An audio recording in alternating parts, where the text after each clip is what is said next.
Hi, I've got a question for you. Let's see how well you know movies. Three, two, one.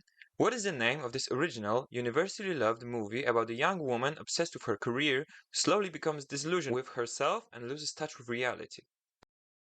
The only correct answer is Perfect Blue.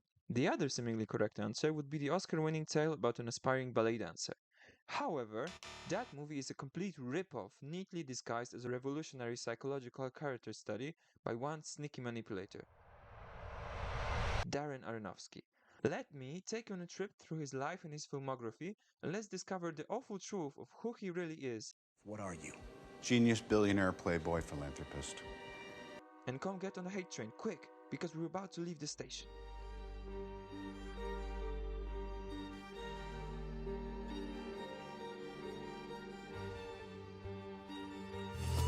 Hey! Well, call me the chorus of the seventh song on the Strokes' third album, First Impressions of Earth, because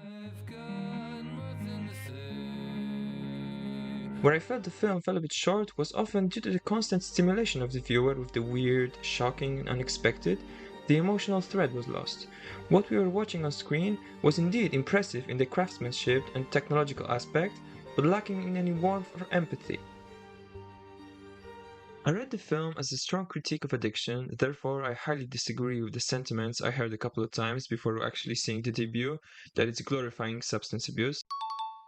The most disappointing part of this picture was the over-reliance on shock value. Because honestly, it's way easier to disturb a viewer than to actually make them care. Some may say there was a bunch of very real, touching scenes, and I'm inclined to agree. However, let's be frank, walking away from this movie you will probably remember the fridge attack or the disturbing infamous ass-to-ass scene. I've watched some of his later movies, and unfortunately Aronofsky decides to delve deeper into the disturbing and leave out the kind human eye, recognizing human flaws and allowing the receiver to empathize with them. Constant attempts at a visceral reaction start to blend into one another and decrease their own effects. On the contrary, splicing in a sincere interaction with the characters in between the chaos highly elevates the scare levels.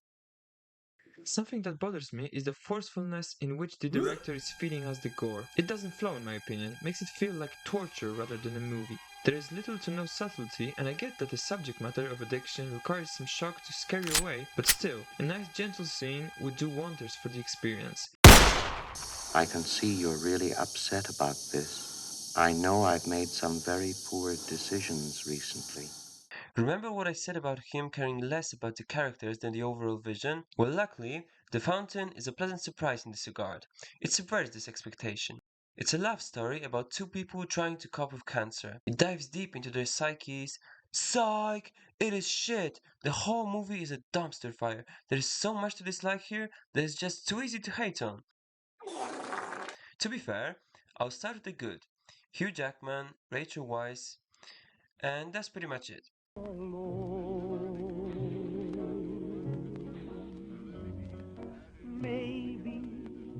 Number 1. The cinematography. Huge downgrade from Requiem for a Dream. There's a lot of CGI and it has aged very poorly. It takes you out of the movie during the most exalted scenes and makes them look like little shitty video game cutscenes.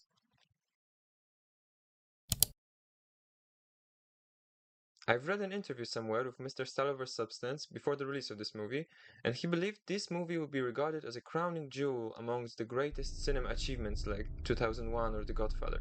Unsurprisingly, for me at least, that comparison aged like milk.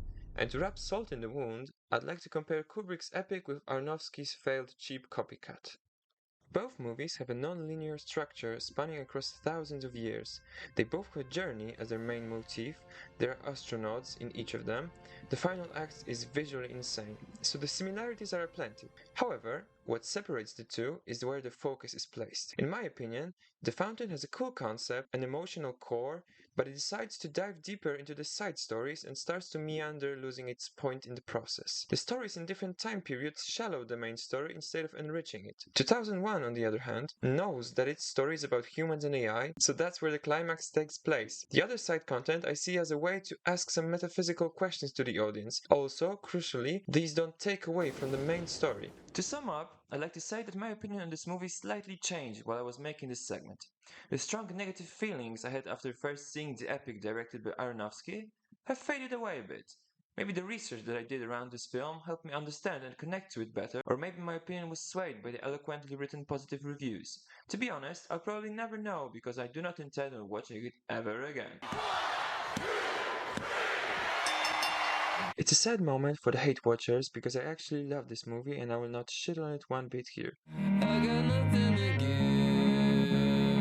But before I start gushing over the two-time Oscar-nominated biopic, I need to come clean and admit my bias. I'm a huge wrestling fan. Ever since I was in primary school and a friend showed me Roman Reigns' spear, I was hooked. Since that time, I've watched tons of hours of meaty men slapping each other. I've also listened to podcasts, watched interviews with WWE veterans. To say it kindly and extremely humbly, I consider myself quite an expert on the topic. Well, first of all, I think that for this movie, Aronofsky considerably reduced the influence of his ever-present vision.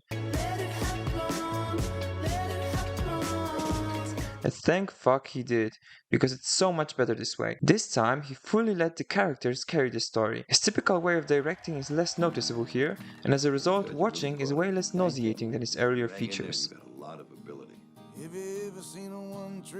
In contrary to The Fountain, the story is relatively simple, and there's enough time to actually connect to them, to their characters, their everyday struggles and their destructive habits. The performances are exceptional. What I've realized is the standard for a movie by Darren. Marissa Tomei and especially Mickey Rourke perfectly embody these struggling individuals. The titular wrestler is a man of simple needs, but full of complicated contradictions. His main drive is to be seen and loved.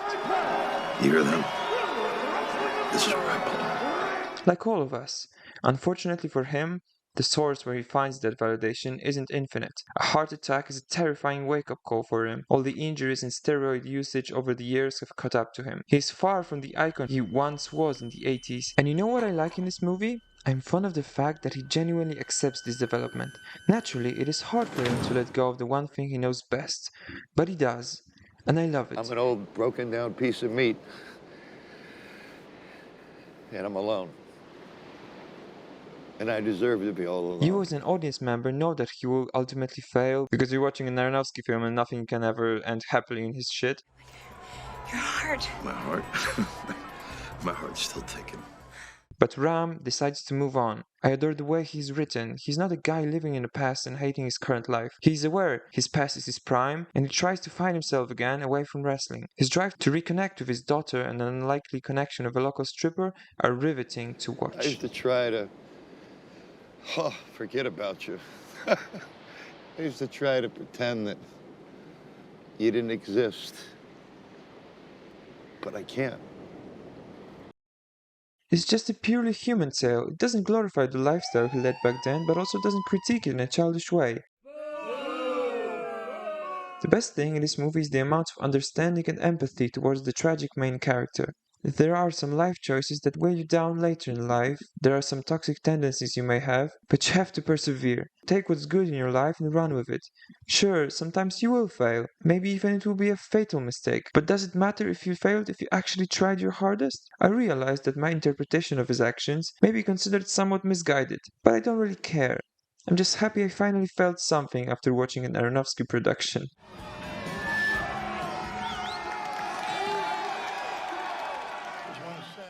Very grateful to be here. Well, you're not a good man, Arthur, but you're not all bad either.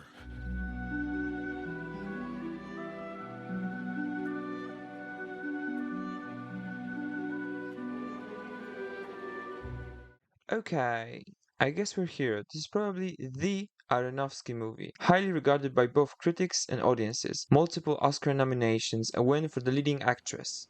Natalie Portman, Black Swan. I think this expression is extremely overused nowadays, but one could say that Black Swan is his magnum opus. And as a certified hater, this is where my gripes with this movie begin. If you've watched this video, not even carefully, you've most likely noticed I'm not really big on his directing style or tendencies, or anything at all for that matter. Unfortunately for me, this picture is drenched in his perverted, edgy vision. Oh, man. The bullshit piled up so fast in Vietnam, you needed wings to stay above it. An analogy that reflects this movie is a bag of oily McDonald's fries. First, when you get them piping hot, smelling like $1,000,000, you're all excited and dig in. However, as you continue eating and the food gets colder, the fries become more soggy, you start to taste the used old oil, and you're like, damn, this was ass. This was my second time consuming this film. Did you see what I did there?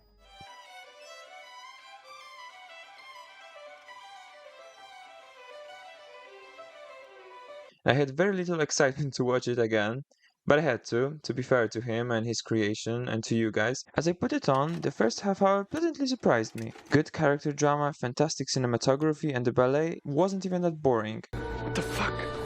But then, the quote-unquote horror elements started to come in. Can you tell me what the fuck happened? They are always meant to be edgy and stomach-turning, but they are treated way, way too seriously, and come off just cheesy.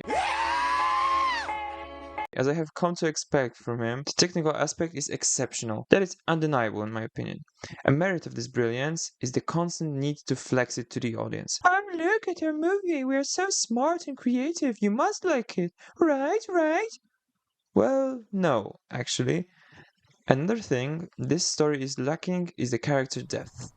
As I was watching it, I realized that every character is very stereotypical.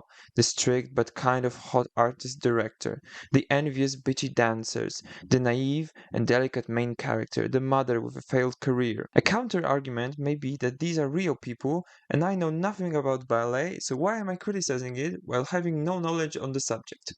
So, first off, I can hate whatever I want, whenever I want.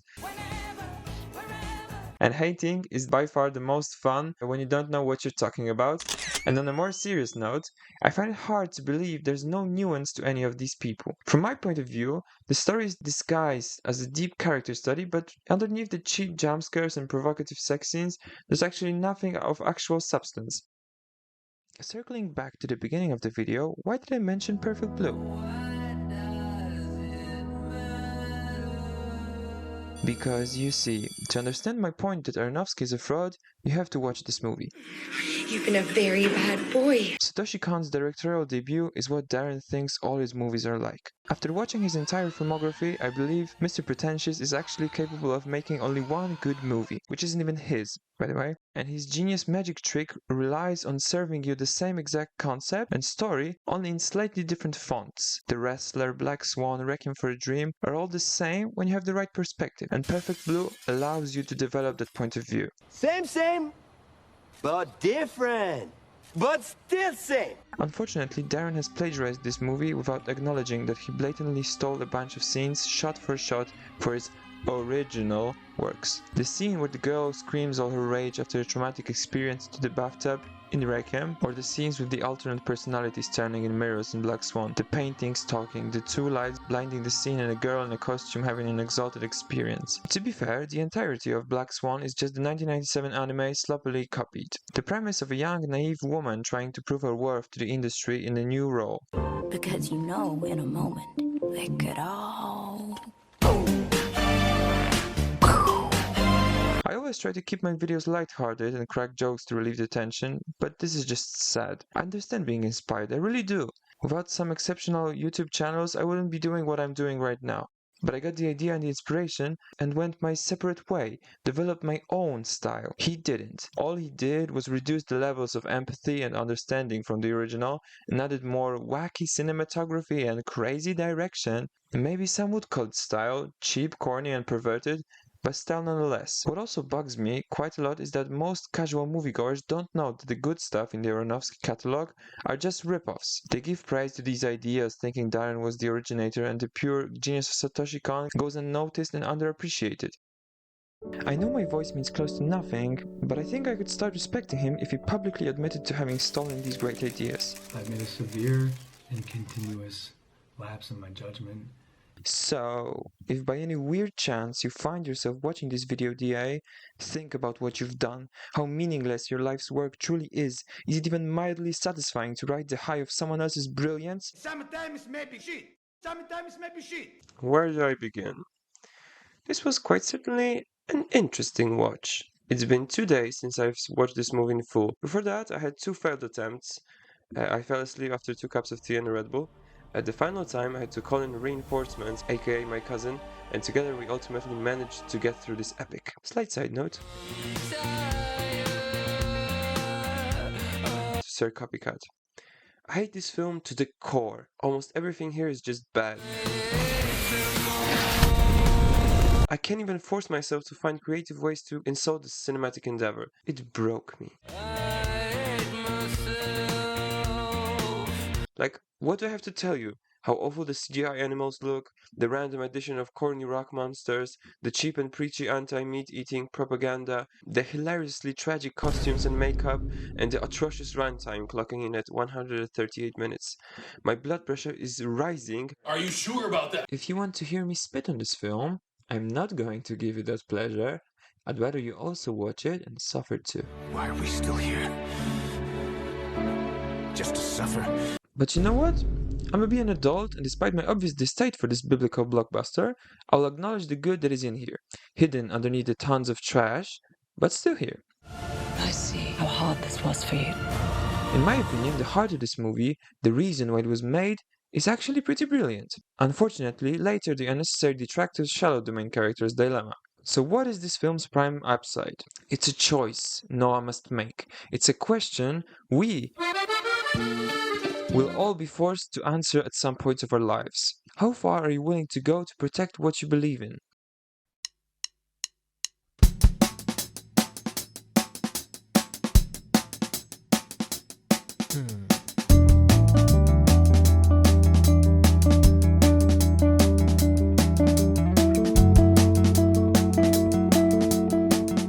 The protagonist is obliged to choose between God's will or his granddaughter's life. He basically finds himself in between a rock and a hard place. I would have preferred this project much more if it was like an hour shorter and focused primarily on this aspect of the biblical flood. The so-called watchers need to go, man.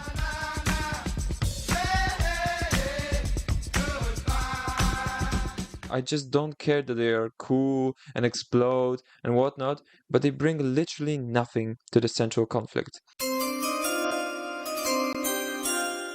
To sum up, I think it could have been a genuinely original piece of art, but ended up being part character drama, part Hollywood blockbuster, part Aaron's weird sacro wet dream. Surprisingly, that combination does not make for a good movie. Like, I hate wasted potential. That shit crushes your spirit.